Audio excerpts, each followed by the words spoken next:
In the introduction to Part 3, W.E. noted that every word in the Torah in truth refers to God, the creator of all. This is because nothing in our mundane reality has an existence independent of the Almighty. Without God's creative will bringing every object or interaction of our physical world into existence at every single moment, it would not be here. Thus, the words of the Torah, which literally refer to objects or interactions, also refer to the divine attribute that enlivens them. Just as Havaya refers to God's essence and connotations refer to his attributes, words in the Torah refer to his creative attributes and can also be seen to correspond to the Sephirot. Kabbalah defines the particular source of every word in the Torah using the terminology of the Sephirot. Doing so provides insight into how each word can be treated as a universal symbol. Kabbalah employs a variety of techniques to determine the particular aspect of the Almighty that every word in the Torah refers to. By analyzing a word using Kabbalistic techniques, we are able to probe deeper and deeper into its meaning and to uncover its universal significance. Let us turn then to looking at how 10 simple words that describe objects in the physical world correspond to the Sephirot. The 10 words are darkness, lightning, thunder, water, fire, air, mountain, valley, rainbow, and stone. As is our custom, we will first arrange them according to the Sephirot, and then explain each particular association in turn. Chapter 11, Words. 169. Crown. Darkness. Understanding. Thunder. Wisdom. Lightning. Might. Fire. Loving kindness. Water. Beauty. Air. Acknowledgement. Valley. Victory. Mountain. Foundation. Rainbow. Kingdom. Stone. Meditating on this part Zuf as a whole and visualizing its components helps formulate the relationship between them. One can imagine how out of the darkness of a stormy night a bolt of lightning suddenly illuminates the sky and is quickly followed by the loud clash of thunder. The lightning strikes the waters, energizing them like fire, as the wind blows above them. The wind continues onto dry land, forming its mountains and valleys. Finally, as the storm ends and day breaks, a rainbow is seen between the clouds, as all of nature passes over the earth symbolized by the stone. The concealing nature of darkness is similar to the impalpable nature of God's essence that the Sephirah of Crown alludes to. One of the most beautiful psalms describes how the Almighty conceals himself in darkness.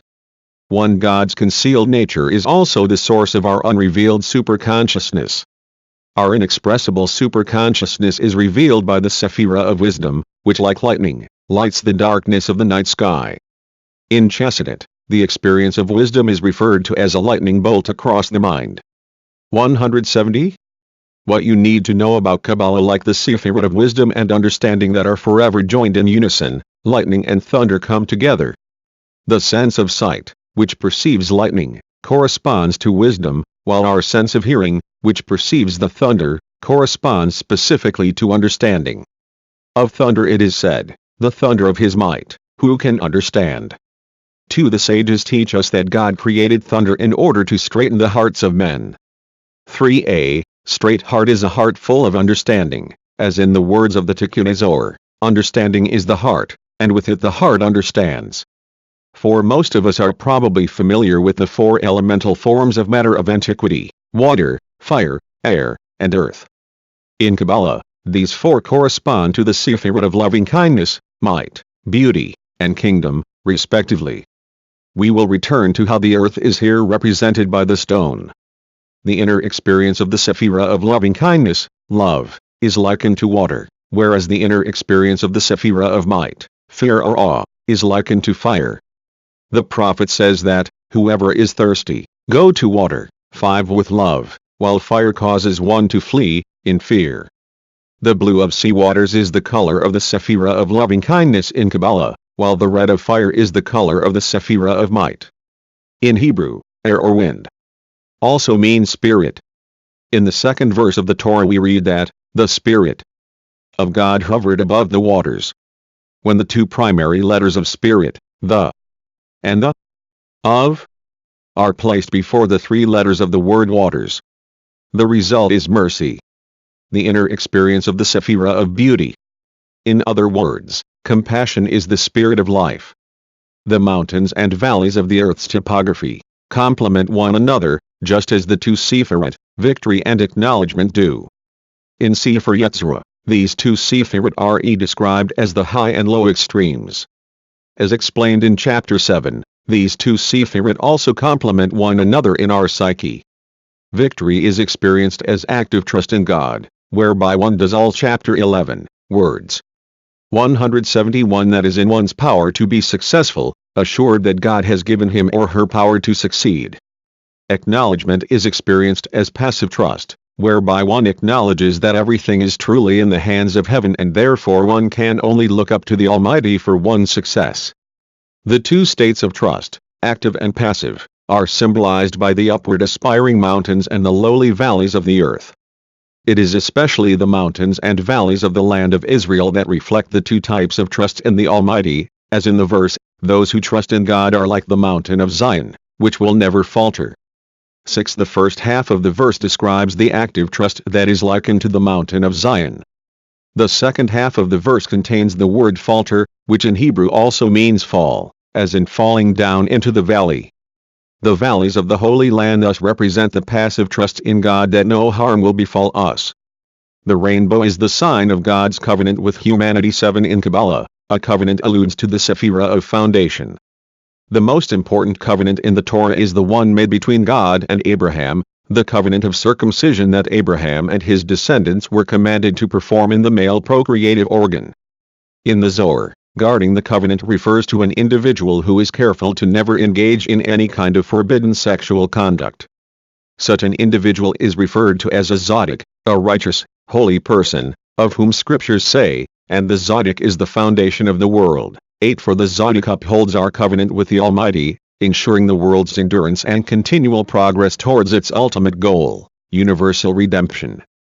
In the Tanya, 9, Rabbi Shneur Zalman explains the divine origin of the Hebrew word for stone in the Torah as follows: stone, for example, its Hebrew name even indicates that its source is in the divine name, which numerically equals 52.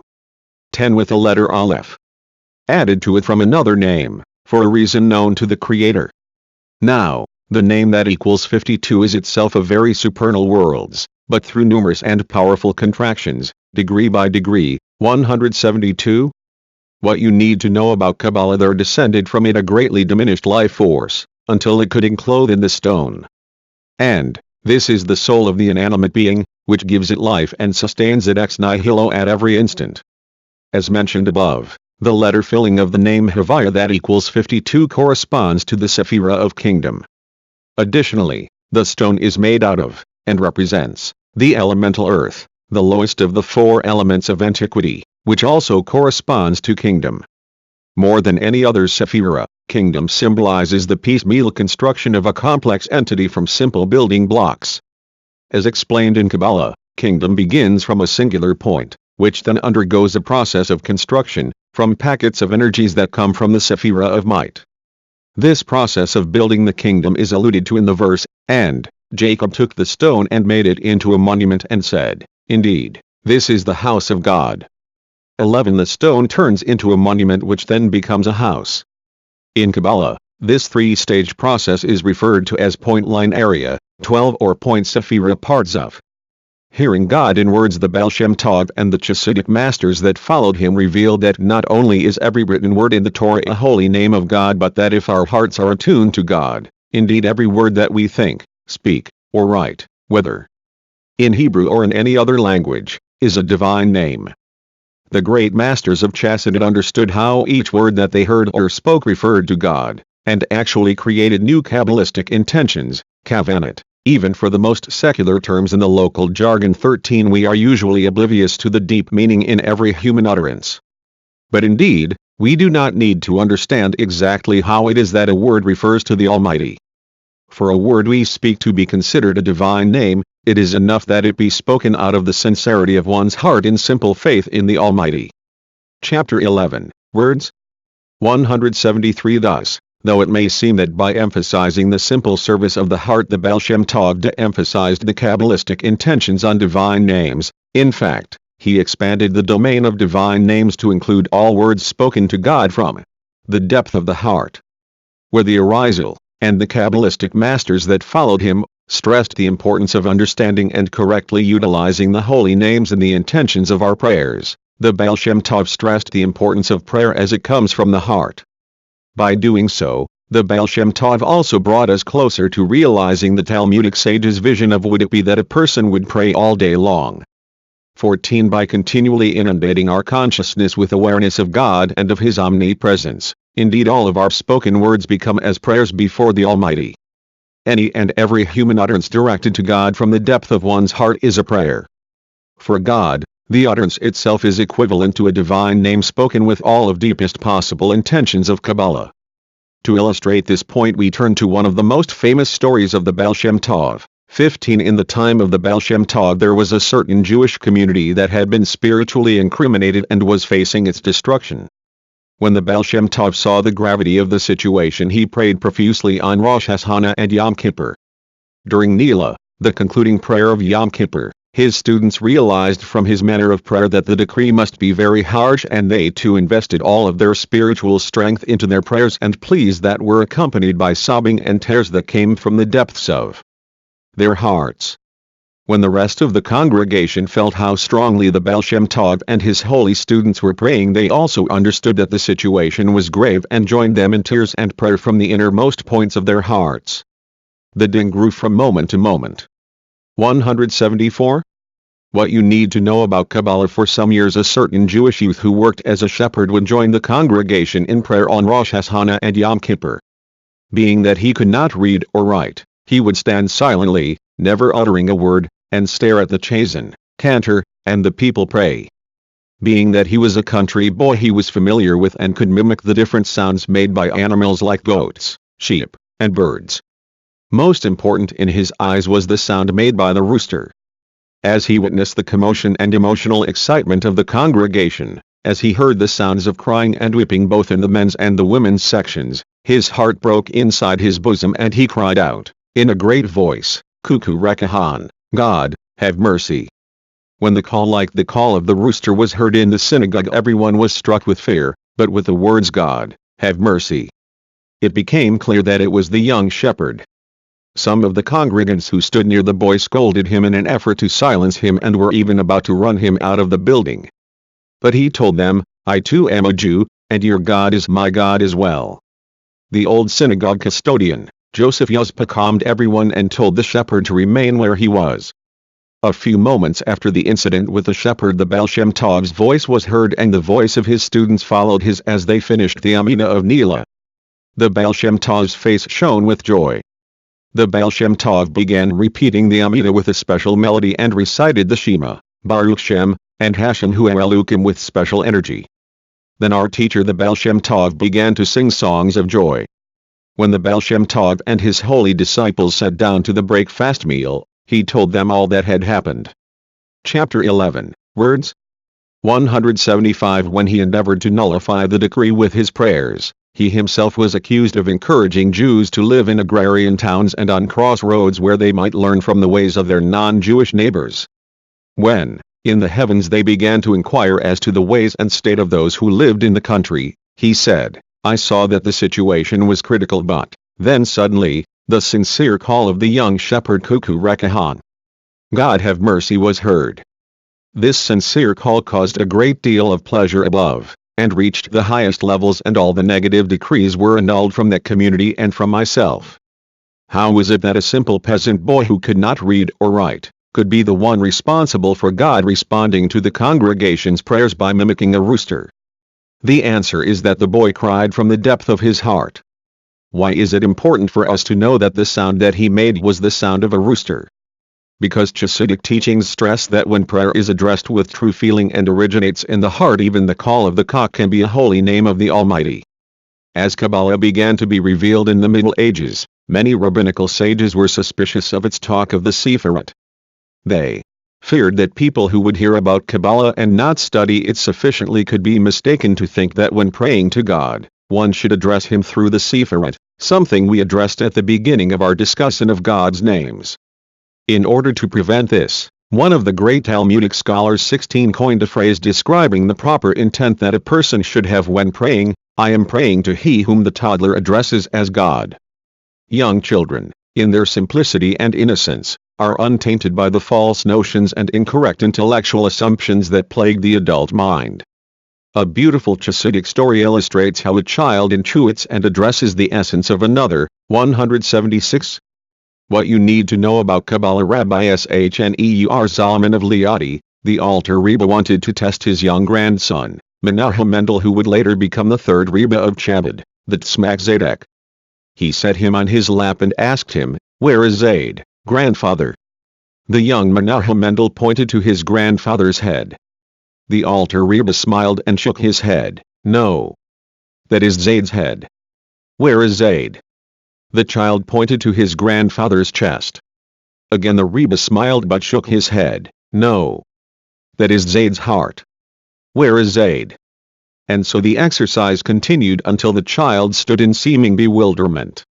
He jumped off his grandfather's lap and went, so it seemed, to play outside. Suddenly a sharp cry was heard from outside the Rebbe's window: "Zaid! Zaid!" The Alter Rebbe rushed outside to see what had happened and was greeted with a grinning Menachem Mendel, who chirped merrily, "Here is Zaid." The young child realized that there was no grandfather that could be pointed at. Grandfather was the man who came running out to him when he called his name. Similarly, God cannot be pointed at, for God is not corporeal. Nonetheless, there is nothing more real or more existing than God. So though God cannot be pointed at, he can definitely be beseeched and called, as long as the call originates from an innocent and pure intent to beseech the Almighty himself, and not any of his external manifestations. In that sense, any call can be the name of God. In fact, the more flimsy the relationship that the call has to names that describe God's attributes or manifestations, the more possibility that it has of breaking through mistaken intellectual barriers that continually distance us from the Almighty. So though the study of God's names is not discouraged, one is encouraged to learn enough about them so that they do not become an additional barrier to opening an honest channel of heartfelt communication with the Almighty. Chapter 11, Words. 177. One of the most fundamental teachings of the Baal Shem Tov is that maturity, gadlut, must follow immaturity, kotnut. Immaturity here refers to the innocent call of the child, by whatever word or name he chooses. Maturity means that one has studied and knows how to intend to God's names in prayer according to the teachings of Kabbalah. God wants us to mature, just like a parent wants his child to mature. But there is something about youthfulness that we should never lose. Chassidim say, a chassid is always young. And so in the words of the prophet, "For Israel is a youth, and I love him." 17. The four categories of God's names as mentioned in the introduction to Part 3. The four categories of God's names that we have discussed in the last 4 chapters correspond to the 4 letters of God's essential name, Havaya, in the following manner. Tip of Yud, crown the ineffable essence of the Almighty. Yud, wisdom essential name, Havaya. Hey, understanding sanctified names. Vav, loving kindness through foundation connotations and Kabbalistic names. Hey, kingdom. All words in the Torah and words spoken with awareness of God. Let us explain this correspondence. As stated earlier, all names of God illuminate a certain quality or aspect of the divine. However, the objective essence and nature of the Almighty is ineffable. Human thought and human speech cannot fathom or capture any of it. Therefore, the essence of the Almighty is merely hinted at in the dimensionless tip of the letter Yud. The essential name of the Almighty, Havaya, is the closest possible human connotation of the Almighty's essence. It is God's proper name, which can only be pronounced as written in the 178. What you need to know about Kabbalah Temple, when in a state of complete and total nullification before him, the inner experience of the Sephirah of wisdom. When hearing the high priest pronounce God's essential name on Yom Kippur, the holiest day of the year, the people would fall and level to the ground, also in utter self-nullification before the Almighty. The sanctified names of God in the second category serve as the vessels into which the essential name, with its variant meditational vocalizations, enters, just as the soul enters the body. The first hay of the Tetragrammaton is likened to a vessel, body, or hall, heikel, which the letter Yod enters and inseminates with holiness. Havaya and the sanctified names illustrate the manner in which the two letters Yod and He of the Tetragrammaton are inseparable, for the names in both categories may not be erased and form a distinct legal category in various facets of Jewish law. The third category of connotations corresponds to the letter Vav of the Tetragrammaton, or the 6 sephirot from loving kindness to foundation, which in Kabbalah are called minot, or measures. The word minot, measures, is specifically related to the letter Vav of the Tetragrammaton, whose numerical value, 6, alludes to the 6 spatial directions, up, down, front, back, left, and right. 18 Finally, the manner in which all the words of the Torah, and even more so, all human utterances spoken with an awareness of the Almighty, comprise the fourth category of names corresponds to the final letter He of the Tetragrammaton. The last He also corresponds to the world of action, the lowest of the worlds described in Kabbalah 19. In Kabbalah, the world of action is considered relatively more disconnected from God than the other worlds, and is normally void of His revealed presence. In the verse describing the 4 worlds, emanation, creation, formation, and action, the world of action is connected to the 3 higher worlds by the word even. All that is called by my name and in my honor, I created, I formed, I even, have, acted, that is, made. 20 Bridging the world of action with the 3 higher worlds and bringing chapter 11, words. 179 Awareness of God to it requires special attention, to which the word even alludes. The Baal Shem Tov was often heard saying the word af. When Rabbi Shneur Zalman was brought to trial in 1797 in Tsarist Russia on charges that he and the Chassidic movement were seditious, this fact was brought as evidence by the prosecution. They claimed that af meant anger in Hebrew and that the Baal Shem Tov had been trying to aggravate God and make him angry with the non-Jews. The Alter Rebbe did not reveal to the judges the Baal Shem Tov's true intention, but according to one Chassidic interpretation, by saying af, the Baal Shem Tov was referring to the word even in the above verse. He was bridging the spiritual rift between the world of action and the higher worlds. By constantly repeating this word, the Baal Shem Tov was bringing God's healing presence and goodness more and more into our plane of reality. He was making it possible that every spoken word be a name of God. Now that we have examined the 4 levels of the names of the Almighty, we may note that over the generations, Kabbalah has revealed a plethora of holy names derived in various manners from the biblical text. Such are the 72 3-letter names of the Almighty, the name of 42 letters, the name of 22 letters, and the like. The study of these names is left for a more advanced text. But the more advanced text will also end with a need for a more advanced text, and so on forever. And so we conclude with the essence of the wisdom of Kabbalah: the ultimate knowledge is to know that we cannot know. 21 There is always more to know, and all of our knowledge is less than a drop in the ocean. 22 Only the one who strives to know more and more, truly comes to know that we can never know God, for He is infinite and we and our minds are finite. At the end, we stand before Him in perfect 23 Notes. 1. Psalms 18:12. 2. Job 26:14. 180. What you need to know about Kabbalah. 3. Barachot 59a. 4. Introduction to Tikkun Zohar. 5. Isaiah 55:1. 6. Psalms 125:1. 7. Genesis 9:13. 8. Proverbs 10:25. 9. Sher HaYichid Verha'amuna, ch. 7. 10. See pages 143. 11. Genesis 28:17. 12. Eitz Chaim, Sher 30, chapter 7. See Rabbi Dov Bershnerson, Torah Chaim 65d, notes 52 and 53. 13. Famous among these in our generation was the Kabbalistic interpretation of the English word now, by the Lubavitcher Rebbe. The Rebbe explained that now written in Hebrew equals 57, the value of the union of 2 of God's names, Kale, 31, and Havaya, 26. These 2 names appear together in a verse in Psalms 118:27, Kale Havaya shall enlighten us. As we have seen, Kale is the name of love and Havaya is the name of compassion.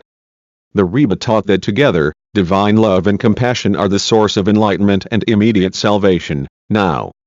14. Baratra 21a. 15.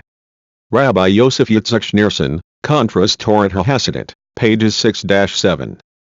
16. Shut Harivash, 157. 17. Hosea 11:1. In the Tanya, end of chapter 37, the Alter Rebbe explains that when learning Torah a person should feel like a young child calling out to his father to be with him. This feeling causes the divine presence to indeed rest upon that person while studying the Torah. 18. See more in Living in Divine Space. 19. See chapter 8. 20. Isaiah 43:7. 21. Bekinet Alam 13, 45. Ikarim 2, 30. Shnei Luchat Habrit 191 37c. See especially Keter Shem Tov, 3. 22. See Rabbi Shneur Zalman's Likutei Torah, Shir Hashirim 9b. 23. In the words of Moses, Havaya commanded us to observe all these statutes, to fear Havaya our God for our eternal good, to give us life as on this day, Deuteronomy 6:24. Subject Index 181. Subject Index Age of Aquarius 45.